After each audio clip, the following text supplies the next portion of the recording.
ফিরিয়ে নিয়ে যাওয়ার জন্য যেই প্রক্রিয়া সেটা নিয়ে আমরা আলোচনা করেছি আরাকান আর্মির সাথে।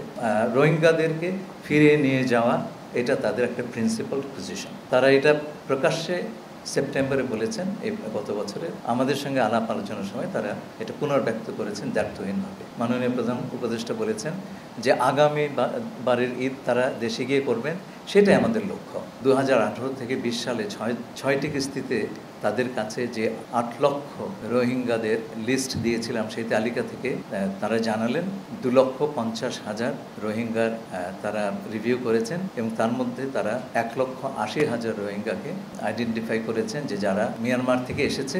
আর বাকি 70,000-এর ছবি এবং নাম নিয়ে কিছু কনফিউশন আছে, সেটা দূরীকরণের জন্য আমরা দুপক্ষই আলোচনা চালিয়ে যাব।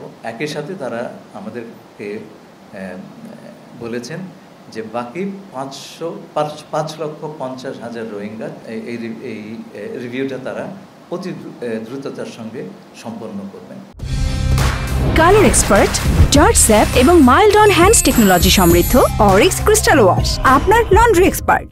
এই যে 1,80,000 যাদেরকে ক্লিয়ার করা হয়েছে, তার তো কালকেই চলে যাচ্ছে। এটার জন্য একটা প্রক্রিয়া লাগে, যে কোনো প্রত্যাবাসনের একটা কিন্তু প্রক্রিয়া লাগে। তারা যাবেন, কি করে যাবেন, সেই জায়গাতে কি অবস্থা আছে, সেফটি সিকিউরিটি আছে কিনা, যাবার ওইখানে তারা যে যাবেন তাদের জীবন জীবিকার সংস্থান আছে কিনা, যে কোনো, শুধু এই রোহিঙ্গার ব্যাপারে নয়, যে কোনো আপনার এসে প্রত্যাবাসনে এই ধরনের বিষয়গুলো আমাদেরকে মনে রাখতে হবে এবং এগুলো নিরসন করতে হবে। আমি সবসময় বলেছি আমরা সকল পক্ষের সঙ্গে যোগাযোগ রাখছি। এই প্রত্যাবাসনের জন্য আমাদের যেমন কারা প্রত্যাবাসিত হবেন সেটার জন্য আমাদের মিয়ানমারের কাছ থেকে ভেরিফিকেশনটা নিতে হচ্ছে।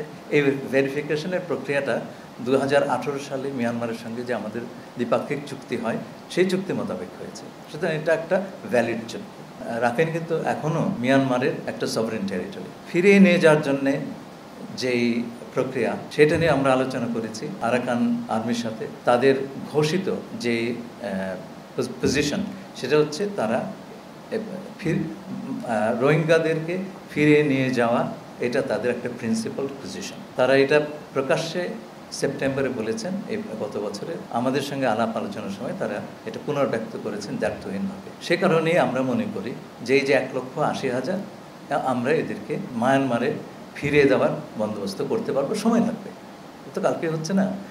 এই যাতে দ্রুততম সময় তারা যেতে পারেন আমাদের প্রচেষ্টা থাকবে সেটাই। এবং সেজন্য আমরা মায়ানমার কিংবা আরাকানের যে যারা বাস্তবে এখন অথরিটি, আন্তর্জাতিক সংস্থাগুলো এবং আমাদের যারা বন্ধু দেশগুলো আছেন, তাদের সবার সঙ্গে মিলে আমরা এই কাজটি করব।